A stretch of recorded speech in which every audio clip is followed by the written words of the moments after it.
Welcome to the Nerdjacker's Vault. Today we are reading the Vaiśeṣika Sūtras by Indian philosopher Kaṇāda, translated by Nandalal Sinha and Syed Mehdi Hassan, Book 1, Chapter 1. Now therefore we shall explain Dharma. Dharma is that from which results the accomplishment of exaltation and of the supreme good. The authoritativeness of the Veda arises from its being the word of God, or being an exposition of Dharma. The supreme good results from the knowledge, produced by a particular dharma, of the essence of the predicables, substance, attribute, action, genus, species, and combination, by means of their resemblances and differences. Earth, water, fire, air, ether, time, space, self, and mind are the only substances. Attributes are color, taste, smell, and touch. Numbers, measures, separateness, conjunction and disjunction, priority and posteriority, understandings, pleasure and pain, desire and aversion, and volitions. Throwing upwards, throwing downwards, contraction, expansion, and motion are actions. The resemblance of substance, attribute, and action lies in this, that they are existent and non-eternal, have substance as their combinative cause, are effect as well as cause, and are both genus and species. The resemblance of substance and attribute is the characteristic of being the originators of their congeners. Substances originate another substance, and attributes another attribute. Action, producible by action, is not known. Substance is not annihilated either by effect or by cause. Attributes are destroyed in both ways. Action is opposed by its effect. It possesses action and attribute. It is a combinative cause, such is the mark of substance. Inhering in substance, not possessing attribute, not an independent cause in conjunctions and disjunctions, such is the mark of attribute. Residing in one substance only, not possessing attribute, an independent cause of conjunctions and disjunctions, such is the mark of action. Substance is the one and the same cause of substance, attribute, and action. Similarly, attribute is the common cause of substance, attribute, and action. Action is the common cause of conjunction, disjunction, and impetus. Action is not the cause of substances. Action is not the cause of substance because of its cessation. A single substance may be the common effect of more than one substance. Action is not the joint effect of many actions on account of the difference of their attributes. Duality and other numbers, separateness, conjunction, and disjunction are originated by more than one substance. Action, which is the joint result of an aggregate of two or more substances, is not known, as it is not found in combination with them. Substance is the joint effect of many conjunctions. Color is the joint effect of many colors. Throwing upwards is the joint product of gravity, volition, and conjunction. Conjunctions and disjunctions also are individually the products of actions. Under the topic of causes in general, action has been stated to be not a cause of substances and actions. Chapter 2. Non-existence of effect follows from the non-existence of cause, but non-existence of cause does not follow from the non-existence of the effect. The notions genus and species are relative to the understanding. Existence, being the cause of assimilation only, is only a genus. Substanceness and attributeness and actionness are both genera and species. The statement of genus and species has been made with the exception of the final species. Existence is that to which are due the belief and usage, namely, it is existent in respect of substance, attribute, and action. Existence is a different object from substance, attribute, and action. And as it exists in attributes and actions, therefore, it is neither attribute nor action. Existence is different from substance, attribute, and action, also by reason of the absence of genus species in it. Substanceness has been explained by means of its containing more than one substance. Substanceness is distinct from substance, attribute, and action, also by reason of the absence of genera species in it. That attributeness is distinct from substance, attribute, and action is explained from its existence in attributes. Attributeness is distinct from substance, attribute, and action also by reason of the absence of genera species in it. That actionness is distinct from substance, attribute, and action is explained from its existence in actions. Actionness is distinct from substance, attribute, and action also by reason of the absence of genera species in it. Existence is one because of the uniformity of the mark that it is existent and because of the absence of any distinguishing mark. Book 2, Chapter 1. Earth possesses color, taste, smell, and touch. Waters possess color, taste, and touch, and are fluid and viscid. Fire possesses color and touch. Air possesses touch. These characteristics are not in ether. The fluidity of clarified butter, lac, and wax through conjunction with light is similar to that of water. The fluidity of tin, lead, iron, silver, and gold through conjunction with fire constitutes their similarity to water. That it has horns, a hump, a tail hairy at the extremity, and a dewlap, such is the admitted mark of being a cow. And touch is a mark of air. And it is not the touch of the visible substances, hence the mark of the inference of air is not the mark of the visible substances. Air is a substance because it does not contain or reside in substance. Air is a substance also because it possesses action and attribute. The eternality of air is evident from its not combining with other substances. The collision of air with air is the mark of its plurality. There being no perception of the association universal relation with air, there is no visible mark of the existence of air. And by inference by analogy, air is proved not as a particular substance, but as substance only. Therefore the name air is proved by the Veda. But name and effect are the mark of the existence of beings distinguished from ourselves. Because name and effect follow from perception. Egress and ingress, such is the mark of the existence of ether. That is no mark, as an action has but one substance as its combinative cause, and also because they differ in property from the characteristic of another, the non-combinative cause. Action is not produced on account of conjunction. The attribute of the effect is soon to be preceded by the attribute of the cause. Sound is not an attribute of things possessing touch because of the non-appearance of similar other effects. Because it combines with other objects, and because it is an object of sense perception, therefore sound is neither an attribute of soul nor an attribute of mind. By the method of exhaustion, the sound is the mark of ether.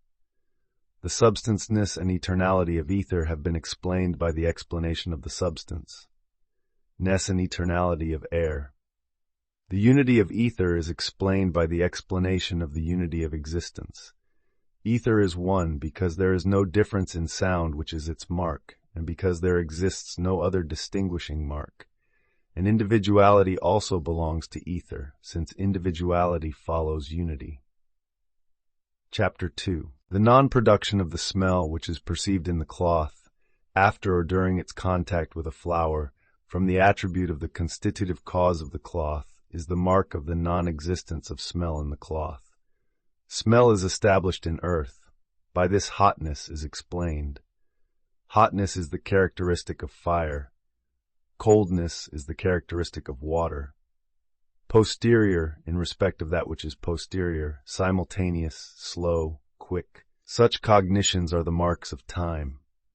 The substanceness and eternality of time are explained by the explanation of the substanceness and eternality of air. The unity of time is explained by the explanation of the unity of existence. The name time is applicable to a cause, inasmuch as it does not exist in eternal substances and exists in non-eternal substances. That which gives rise to such cognition and usage as, this is remote, etc. from this, the same is the mark of space. The substanceness and eternality of space are explained by the explanation of the substanceness and eternality of air. The unity of space is explained by the explanation of the unity of existence. The diversity of space is due to the difference of effect. The direction comes to be regarded as the east from the past, future, or present conjunction of the sun. South, west, and north also are similarly distinguished. By this, the intervals of direction are explained. Doubt arises from the perception of the object containing the general property, the non-perception of the differentia, and the recollection of the alternatives, all at once or in one act of thought. And that which is seen resembles that which was seen. This also is the source of doubt. Doubt also arises where that which has been seen in one form is seen in a different form. Doubt arises also from science and nescience. Sound is that object of which the organ of apprehension is the ear. Doubt arises in respect of sound because its difference is observed both in from homogeneous objects and in from heterogeneous objects. Sound is not a substance, since it resides in one substance only. Nor is sound an action, because it is not an object of visual perception. The resemblance of sound, although it is an attribute with actions, consists in its speedy destruction. Sound does not exist before utterance, because there is no mark of sound as existent before utterance. Sound is not something which only requires to be brought to light, because it differs in property from what is eternal. And sound is non-eternal, because it is observed to be produced by a cause. Nor is the dependence of sound upon a cause disproved by its modifications. Sound is not eternal, because the theory that it requires to be revealed only will entail a defect. Sound is produced from conjunction, from disjunction, and from sound also. Sound is non-eternal, also because of its mark. Sound is eternal, because otherwise the occupations of both the teacher and the pupil will vanish out of existence. From the word the first, it follows that sound is eternal. The eternality of sound follows also from the possibility of recognition. Plurality of sound existing, these arguments are inconclusive. The existence of number and sound is with reference to the genus. Book 3, Chapter 1. The objects of the senses are universally known. The universal experience of the objects of the senses is the mark of the existence of object different from she-senses and their objects. Perception as a mark inferring the body or the senses as its substratum is a false mark. The body or the senses cannot be the seat of perception because there is no consciousness in the causes, the component parts of the body, because there would be consciousness in the effects, and because it is not known that any minute degree of consciousness exists in the water pot, etc. A mark is certainly something else than that of which it is a mark. Hence a mark which is identical with the thing of which it is a mark is no mark at all. Although a mark is quite different from that of which it is a mark, still they are not wholly unconnected, for any one thing cannot be a mark of any other thing. The conjunct, the combined, the concombined, and the contradictory also are marks of inference. One effect may be the mark of inference of another effect. The opposite, the non-existent, is a mark of the existent. That which has taken place is a mark of that which has taken place. These are valid marks, because the characteristic of an inferential mark is that it is preceded by the recollection of the universal relation of itself and of that of which it is a mark. The unproved is a false mark. The non-existent and the dubious also are false marks. Because it has horns, therefore it is a horse, and because it has horns, therefore it is a cow. Such is the example of a many-sided mark. That knowledge which is produced from the contact of the soul, the sense, and the object is other than a false mark, and activity and inactivity observed in one's own soul are the marks of the existence of other souls. Chapter 2. The appearance and non-appearance of knowledge on contact of the soul with the senses and the objects are the marks of the existence of the mind. The substanceness and eternality of mind are explained by the explanation of the substanceness and eternality of air. From the non-simultaneity of volitions and from the non-simultaneity of cognitions, it follows that there is only one mind in each organism. The ascending life-breath, the descending life-breath, the closing of the eyelids, the opening of the eyelids, life, the movement of the mind, and the affections of the other senses, and also pleasure, pain, desire, aversion, and volition are marks of the existence of the soul. Its substanceness and eternality are explained by the explanation of the substance and eternality of air. There is no visible mark of the existence of the soul, because there being contact of the senses with the body of Yajnadatta, perception does not arise that this soul is Yajnadatta. And from a commonly observed mark there is no inference of anything in particular. Therefore the soul is proved by revelation. The proof of the existence of the soul is not solely from revelation, because of the non-application of the word I to other designates or objects. If there are such sensuous observations or perceptions as, I am Devadatta, I am Yajnadatta, then there is no need of inference. As in the case of other percepts, so if the soul which is grasped by perception is also accompanied with or comes at the top of marks from which it can be inferred, then by means of confirmation, the intuition becomes fastened to one and only one object. Devadatta goes, Yajnadatta goes. In these cases, the belief that their respective bodies go is due to transference.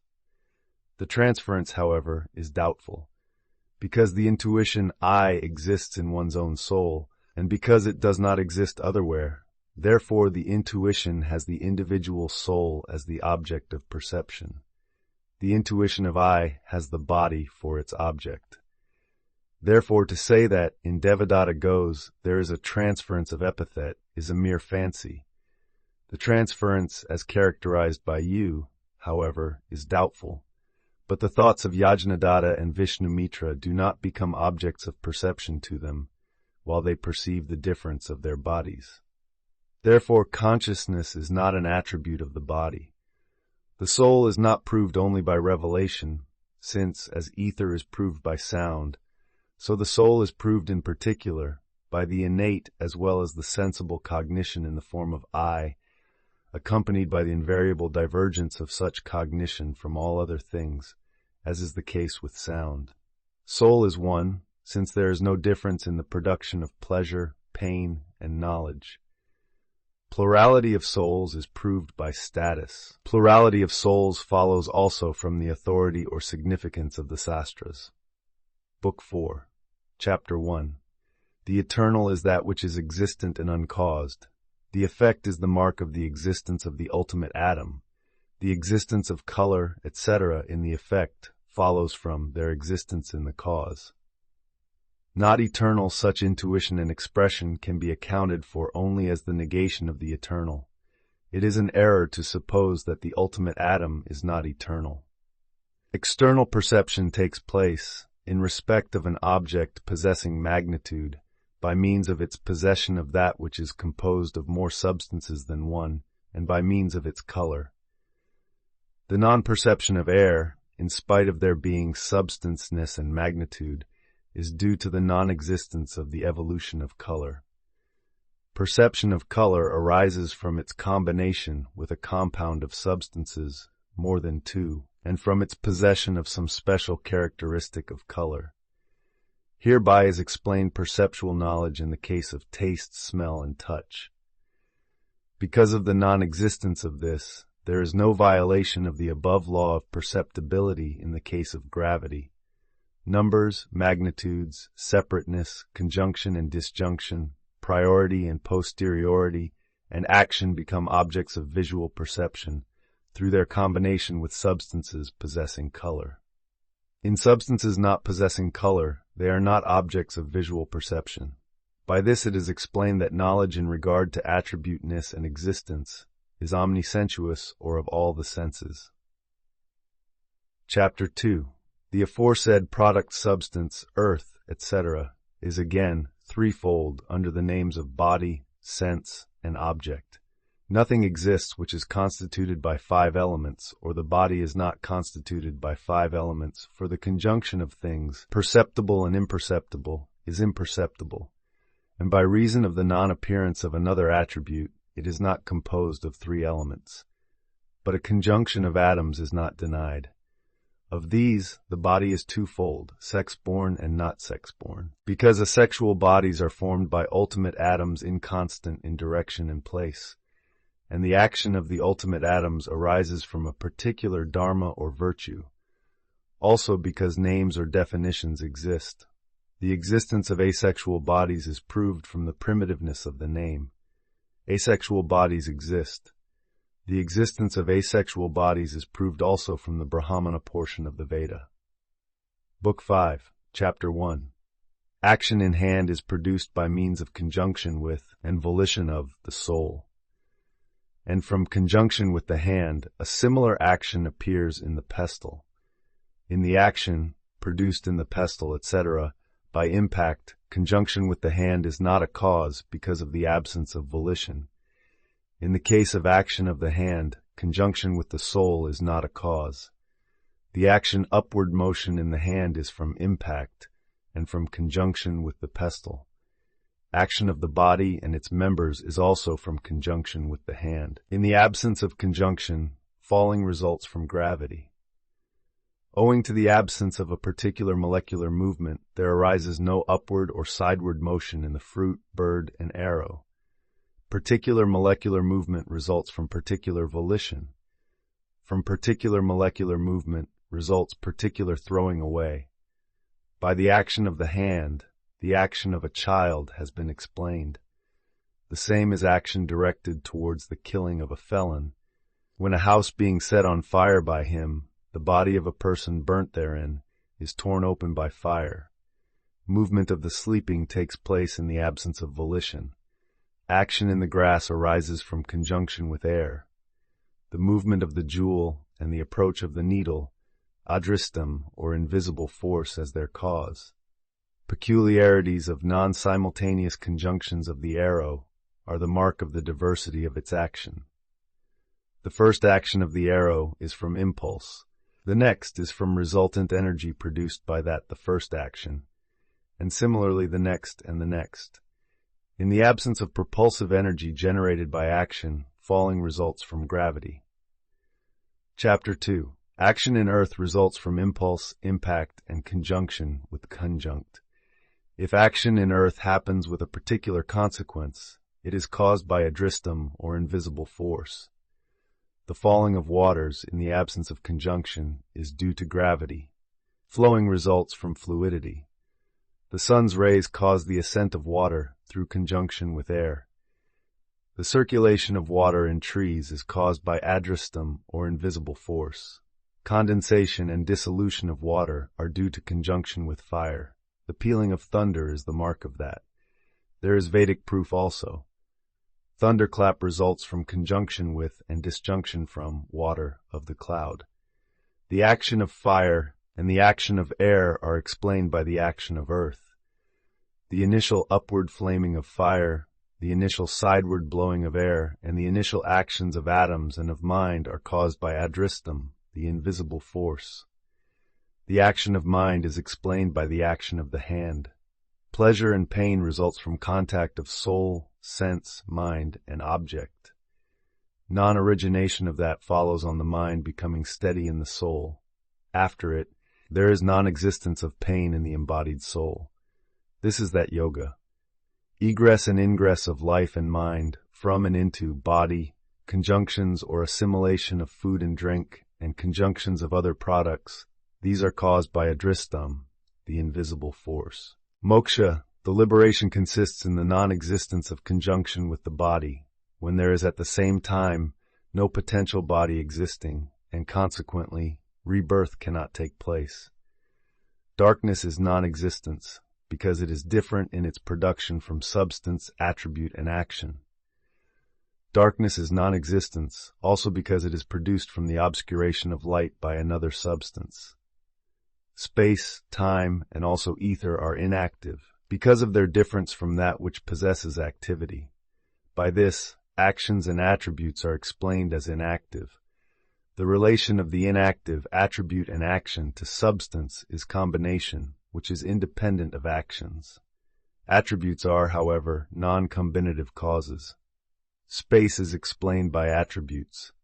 By way of efficient causality, the reference of action to time as its seats being explained, time is explained to be inactive, so far as combinative causality is concerned. Book 6, Chapter 1. In the Veda, the composition of sentence has been preceded by understanding. The distribution of names in the Brahmana portion of the Veda is a mark of knowledge on the part of the framer of the names, of the things named therein. Precepts enjoining gift are preceded by understanding. The same is acceptance of a gift. Result of action indicated by the sastra accrues to the performer because there is no causality of the attributes of one soul and the attributes of another soul. That does not exist where the impure are entertained. Impurity lies in killing.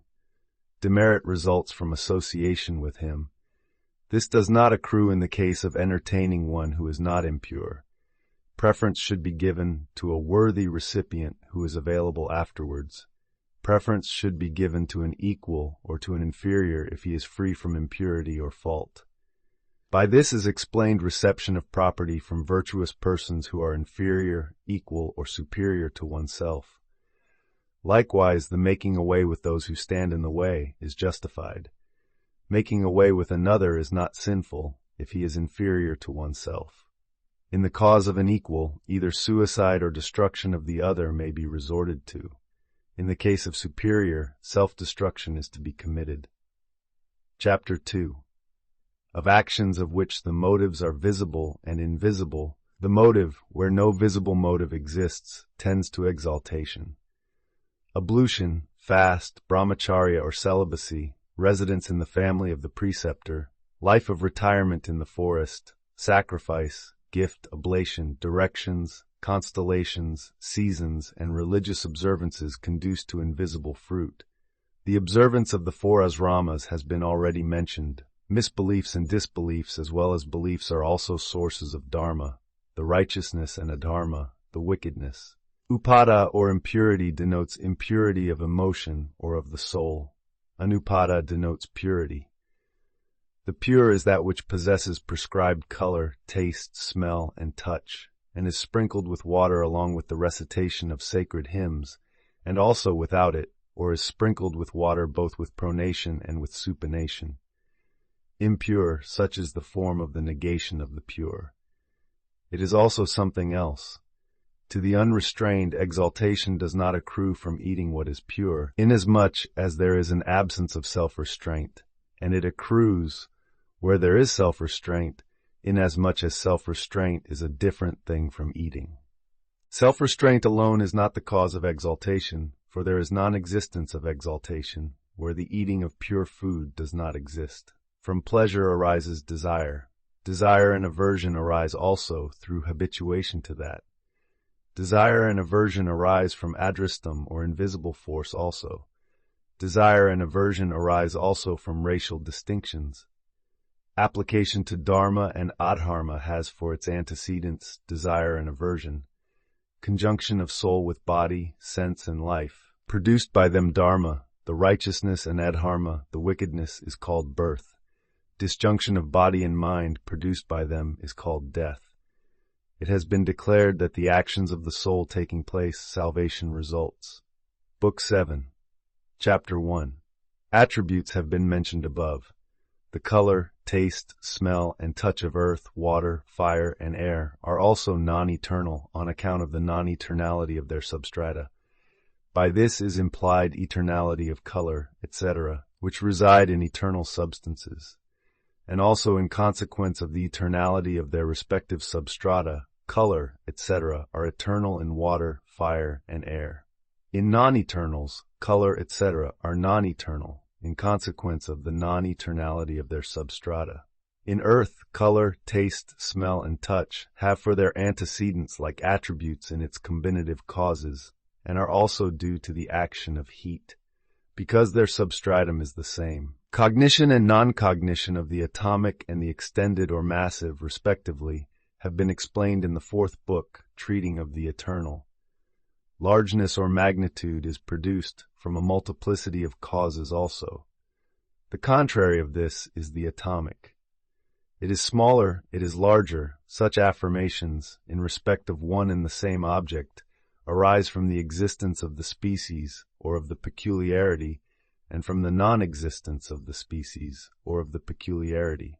The attribution of smallness is secondary because of the simultaneity of the cognition of largeness and smallness in respect of the same object.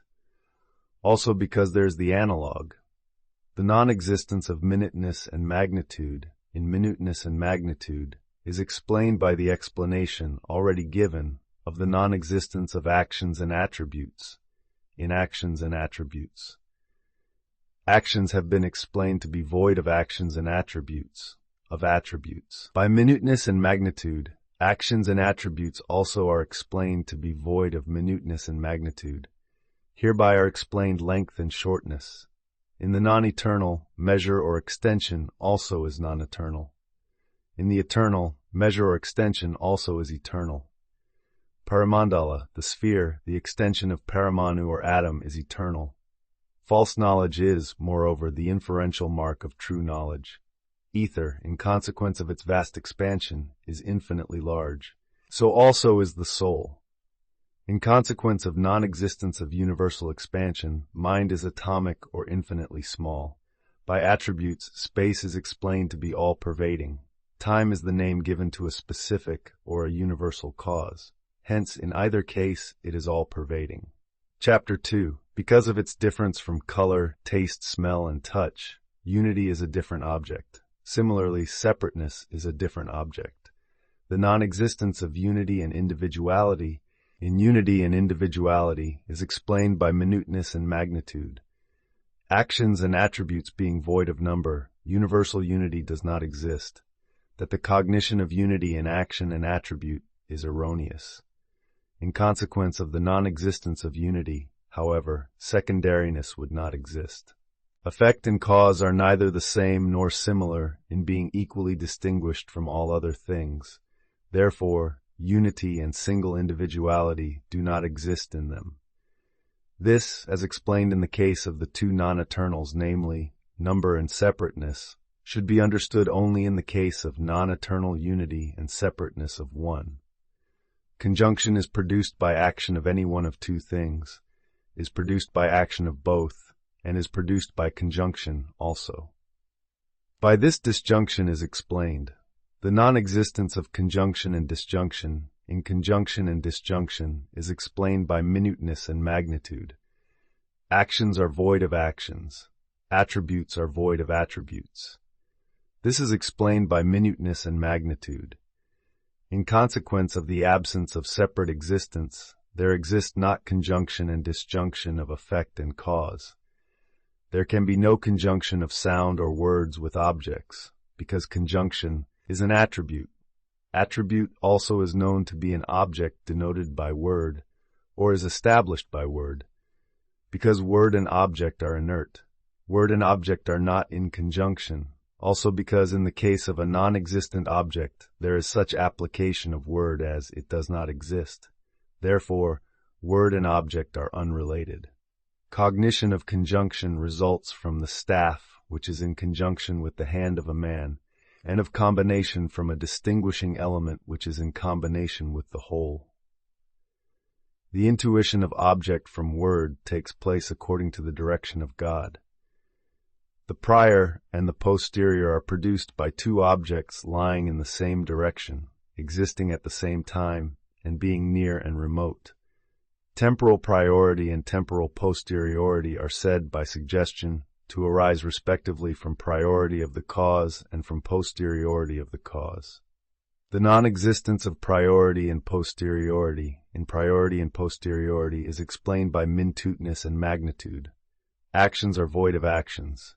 Attributes are void of attributes. That is combination by virtue of which arises the intuition in the form of this is here with regard to affect the cause. The negation of substanceness and attributeness in combination is explained by existence. The unity of combination is explained by existence. Book 8, Chapter 1. Cognition has been explained among substance. Among substances, the soul, the mind, and other are not objects of perception.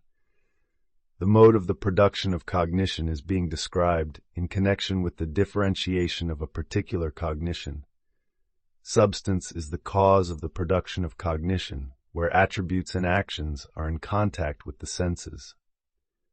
In consequence of the non-existence of genus and species in genera and species, cognition of them is due to that alone.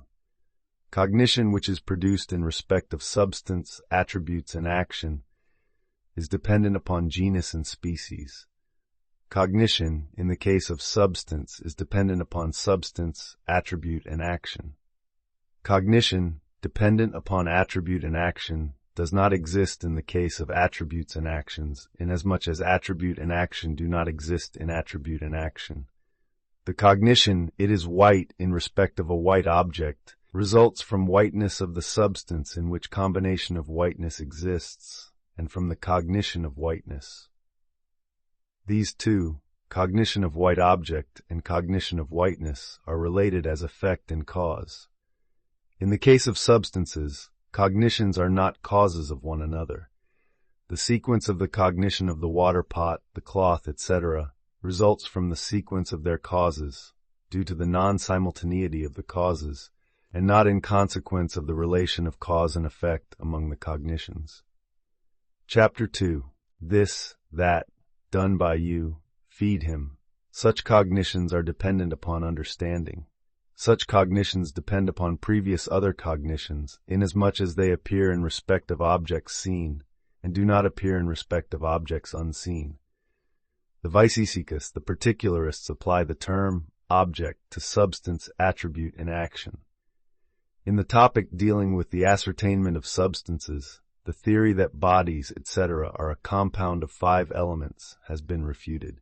By reason of its predominance and of possession of smell, earth is the material cause of the olfactory sense. In like manner, water, fire, and air are the material causes of the sense organs of taste, color, and touch, inasmuch as there is no difference in the taste, color, and touch which they respectively possess from what they respectively apprehend. Book 9, Chapter 1.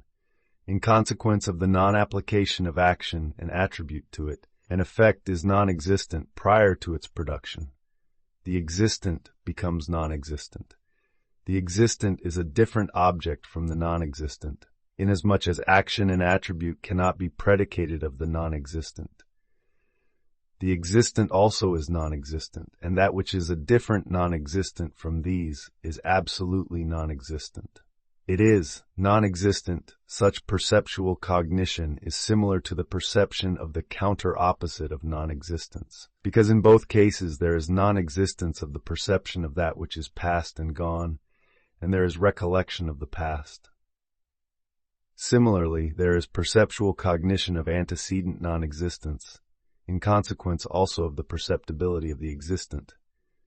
Hereby also are explained not water pot, not cow, and not dharma, the not righteousness. That which has not been produced does not exist. This is an identical proposition. The water pot does not exist in the room. Such is the form of the negation of association of the existent water pot with the room. Perceptual cognition of the soul results from a particular conjunction of the soul and the mind in the soul. Perceptual cognition is similarly produced in the case of the other substances. They whose internal sense organs are not attached to meditation are those by whom meditation has been given up. They too have perception of hidden and distant objects. Perception of actions and attributes arises from their combination with substance.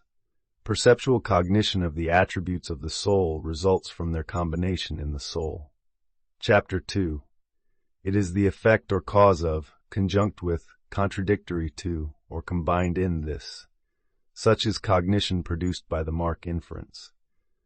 It is this cognition is sufficient to cause an elation to be made, whereas the introduction of the relation of effect and cause arises from a particular member of the argument. Hereby verbal cognition is explained. Reason, description, mark, proof, instrument, these are not antonyms. Comparison, presumption, subsumption, privation, and tradition are all included in inference by marks because they depend for their origin upon the cognition, namely, it is its. Reminiscence results from a particular conjunction between the soul and the mind, and also from impression or latency. So also is dreaming. so is consciousness accompanying dreams. Dreaming and consciousness accompanying dreaming result from dharma, the righteousness also. False knowledge arises from imperfection of the senses and from imperfection of impression. That avidya is imperfect knowledge. Cognition free from imperfection is called vidya or scientific knowledge. Cognition of advanced sages, as also vision of the perfected ones, results from dharma or merits. Book 10, Chapter 1.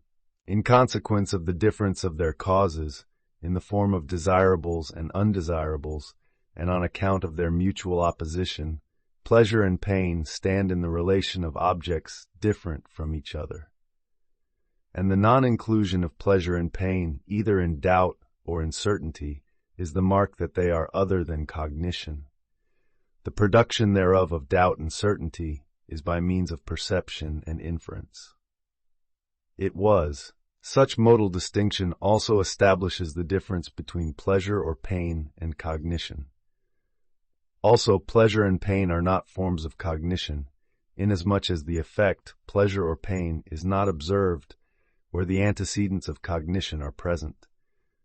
Pleasure and pain are not form of cognition, because they are observed when there exist other causes co-inherent in one and the same object, the soul. The head, the back, the stomach, the vitals are in the parts of one and same body. This their difference results from the differences thereof of their causes. Chapter 2. It is the combinative cause such intuition and usage, with regard to substance, arise from the combination of effect in it. And through conjunction, substance becomes the efficient or conditional cause also. Through combination in the combinative cause, actions are non-combinative causes. So also in color there is non-combinative causality, through combination in the same object with the cause. Through combination in the combinative cause, conjunction is a non-combinative cause of the cloth. And through combination in the cause of the cause, conjunction becomes a non-combinative cause by means of the major proximity also. The distinctive attribute of fire, heat, becomes an efficient cause through combination in the conjunct. The performance of acts of observed utility and of acts the purpose whereof has been taught in the sacred writings is for the production of adrastam, the invisible force, as these teachings are authoritative, being the word of God, in whom the defects found in ordinary speakers do not exist. The authoritativeness of the Veda follows from its being the word of God. Our audiobook ends here. Thank you for listening. If you want any particular book in this channel, please let us know in the comments.